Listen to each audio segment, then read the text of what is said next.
Hola, ¿cómo están? Vamos a hablar de la osteología del muslo. Tenemos que hablar del hueso fémur.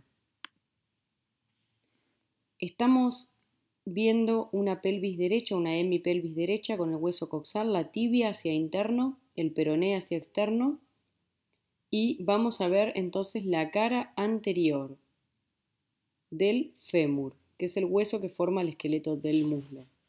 Recordando la clasificación de los huesos, decimos que tiene forma de triángulo.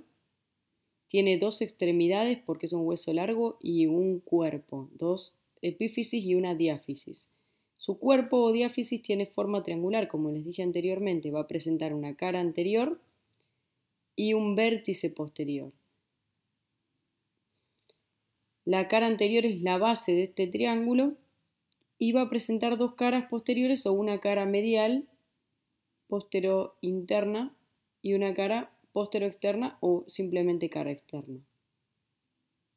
Los vértices van a estar dados, van a ser un vértice externo, un borde externo, un borde interno y un borde posterior.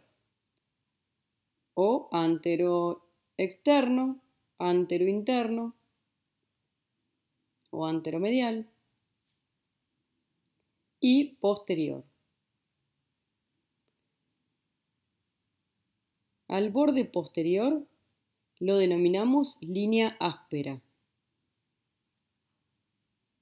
Es un reparo anatómico para luego poder ubicar el hueso con su cara anterior y posterior. Eso lo vamos a ver en un ratito.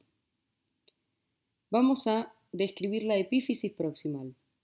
La epífisis proximal del fémur es articular y consta de una superficie en esfera, 2/3 de esfera, que va a articular con la cavidad cotiloidea del hueso coxal. Presenta una depresión, una fosita, que es la fosita del ligamento redondo, en su cara anterointerna, y a su vez vemos también una saliencia, que es el trocánter menor, hacia interno, y el trocánter mayor hacia afuera.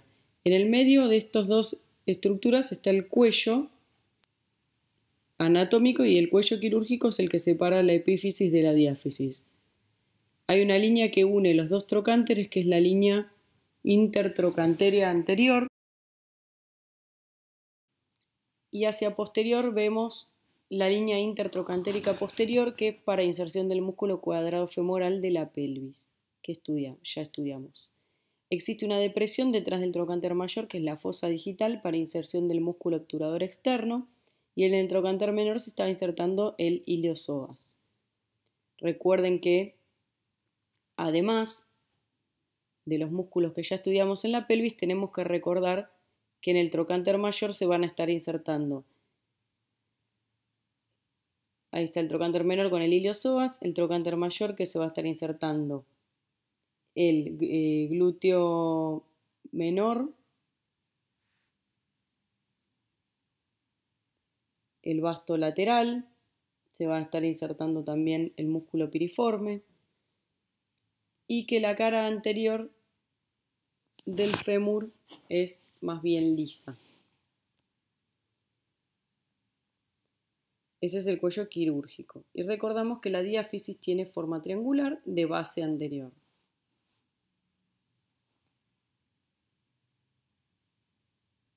La superficie proximal, la cabeza del fémur mira hacia proximal y hacia interno, el trocánter menor mira hacia interno y la línea áspera es posterior. Entonces ya tenemos reparos para ubicar el hueso. En la línea áspera es una línea que uno palpa al tacto, se siente rugoso y presenta hacia proximal 3 crestas o 3 labios y hacia distal 2. La externa es para el músculo glúteo mayor, la media es para el músculo pectíneo y la interna es para el vasto medial o vasto interno. El cuerpo, continúa la inserción de los dos vastos, ya sea lateral y medial, y en el centro vamos a tener la inserción de los aductores, que lo vamos a ver a continuación. Y los dos gastrocnemios hacia inferior, el interno y el externo. Así estamos esquematizando la línea áspera.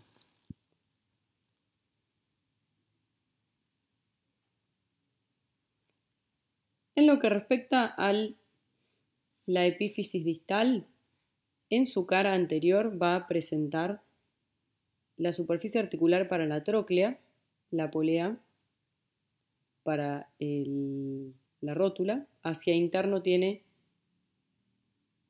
la tuberosidad para inserción del músculo aproximador mayor, o el tubérculo del tercer aproximador, y hacia inferior y posterior tenemos los cóndilos femorales. Disculpen que se mueve un poquito.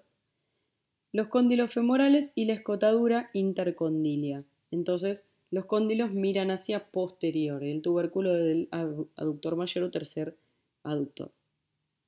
Y hacia abajo la división, la bifurcación de esta línea áspera en dos para los dos gastrocnemios, lateral y medial. Y el tubérculo. La vista posterior del fémur, línea áspera y cóndilos.